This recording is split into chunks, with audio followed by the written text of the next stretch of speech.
салом дӯстон, чемпионатҳо оҳиста-оҳиста ба хотимаи худ наздик мешаванд. Шаби гузашта чандин рақобатҳои ҷолибро дар футболи аврупоӣ шоҳид гаштем. Мехостем дар бораи онҳо видео кунем, лекин аз ташвишҳои зиндагӣ имкон надод ки боварӣ дорам моро мефаҳмед.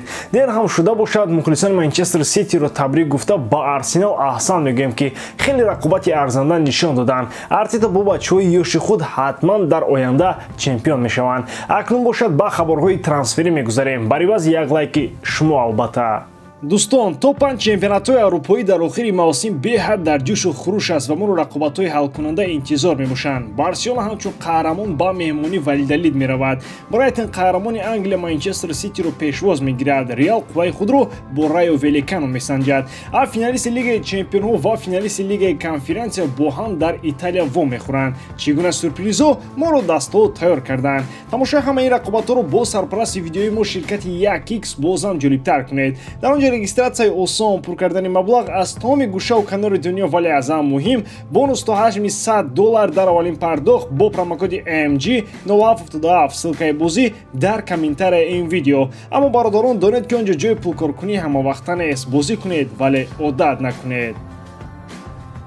Алекси Макалистер ояндаи худро маълум кард. Футболбози мазкур ба дастаи Ливерпул мегузарад. Фабрицио Романо хабар дод ки ин бозингар ба пешниҳодҳои дастаи Ливерпул розӣ шудааст. Брайтон қаблан кӯшиш кард то шартномаи футболбози аргентиниро тамдид кунад, вале ин футболбоз аз шартномаи нав даст кашид. Ӯ аз даста хоҳиш кард ки ӯро барои гузариш ба дастаҳои дигар иҷоза бидиҳанд ва барои трансфер монеа эҷод накунанд. Брайтон ҳам розӣ шудааст то барои фурӯхтани ӯ маблағ ба даст орад. Бо сабаби бозии хеле хуби Макалистер дар ҷоми ҷаҳон ва кашф шудани беҳтарин сифатҳои бозии ӯ дастҳои зиёд ба ӯ таваҷҷӯҳ карданд. Ливерпул аз ҳама бештар ба нимҳимоятгар ниёз дорад. Бо ҳар роҳ тавонист ин футболбозро розӣ кунонад. Ливерпул ва Брайтон ҳам дар ин масъала ягон мушкилӣ надоранд. Дастҳо пешакӣ дар нархи гузариши Макалистер аллакай ба мувофиқа расида буданд. Қаблан дар Ливерпул Вейналдум ҳаҷми хеле зиёди корро дар маркази майдон анҷом медод. Макалистер ҳам сифатҳои бозии Вейналдумро дорад ва клуб метавонад ин бозингарро ба сатҳи нав барорад. Челси мехоҳад Душан Влаховичро ба сафи худ ҷалб кунад. Барои ин ҳатто лондониҳо розӣ ҳастанд ки 85 миллион евроро ба Ювентус бидиҳанд. Худи амалагари Сербия мехоҳад ба Челси гузарад ва дар дастаи шаҳри Лондон карьераи худро идома диҳад. Роҳбарияти Челси ба Маурисио Почеттино ваъда доданд ки ҳатман дар авзанаи хариди фурӯши тобистона ҳамлагари сатҳи баландро барои ӯ хоҳанд овард. Аммо суоле ба миён меояд: оё Влахович ҳамлагари сатҳи баланд аст? 10 гол ва 2 ассисти ӯ дар мавсими ҷорӣ магар барои будани ҳамлагари хуб кифоя ҳастанд?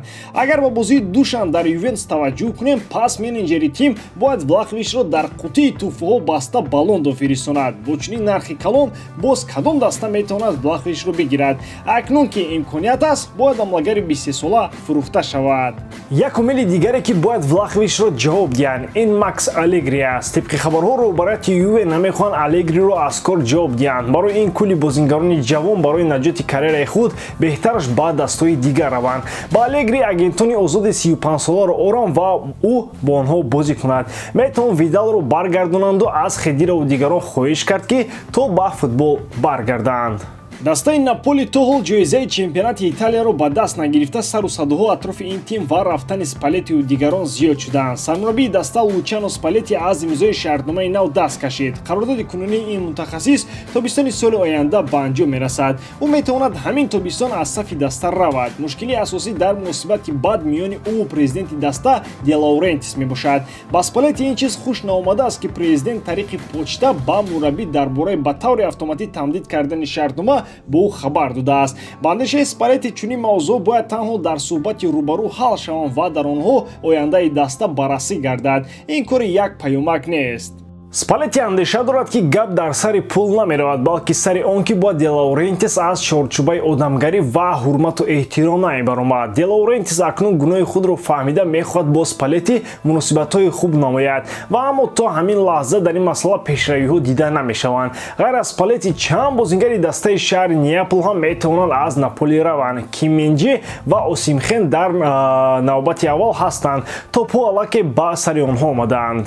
орзуи кулли мухлисони футболи олам метавонад амалӣ шавад. Мо ду футболбоз аз сайёраи дигар Лео Месси ва Криштиану Роналдоро метавонем дар як даста бинем. Ал-Насри Криштиану ният кардааст ки ба нақшаҳои Ал-Ҳилол халал расонда Мессиро ба Ар-Риёз, аммо ба дастаи дигар ба пеши Роналдо орад. Қаблан ин ду нафар метавонистанд дар ПСЖ бошанд. Баъд аз он ки Месси ба дастаи шаҳри Париж рафт, сару садоҳо атрофи рафтани Криштиану ба дастаи ПСЖ баланд шуданд. Ҳатто гуфта мешуд ки даста пешниҳодҳои худро ба Роналдо равон кардааст, вале пас он маълум шуд ки шайхони араб бо доштани ситораҳои зиёд қаноат карда намехостанд як ситораи дигарро ҷалб намоянд. Он вақт Роналдо ба Манчестер Юнайтед рафт. Баъд аз ин Криш бо ҷангу ҷанҷол аз Манчестер рафту акнун дар Арабистони Саудӣ қарор дорад. Муносибати Месси ва ПСЖ ҳам дар сатҳи олӣ қарор надорад. Сафари ӯ ба Арабистони Саудӣ ва аз тамрину бозиҳо берун кардани ӯ навори видеои ҳамаи ин коста будани муносибатҳои ин ду ҷонибро нишон дод. Ал-Ҳилол ҳатто пули пеш гуфтаашро боз баландтар карда ба Месси 500 миллион доданӣ аст,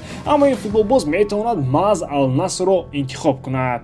Дар Ал-Наср ҳам гапи маош то садҳо миллион хоҳад рафт, аммо аз Роналдо ба ӯ дақиқан бештар нахоҳанд дод. Ин метавонад бар низоғҳои бузурги дохилӣ бирасонад. Дар Аврупо бозии якҷоя ва дар як даста ин нобиғаро надидем. Ҳадди ақал дар биёбонҳои Арабистон агар бинем, бо ин ҳам қаноат мекунем. Агар ин трансфер амалӣ нашавад, имконияти бозии якҷояи онҳо пайдо мешавад. Ин навбат дар Амрико. Вақти охир гуфта мешавад ки Бекхем дар баробари овардани Месси мехоҳад Роналдоро ҳам ба Интер Майами даъват кунад. Агар онҷо ҳам ин орзуи мухлисон амалӣ нашавад, пас солҳои тӯлонӣ бояд интизор шуд ва ин ду нафар дар бозии легендаҳо дар як даста бозӣ хоҳанд кард. ба ҳамин тамом боварӣ дорам ки эҷодкории ман ба шумо писанд меояд. Лайк, комментариям ва дар канал обуна шуданро аз ёд набароред. Бо шумо мисли ҳар вақта Муҳаммад Гайров. Хай бародарон, дар паноҳи Аллоҳ.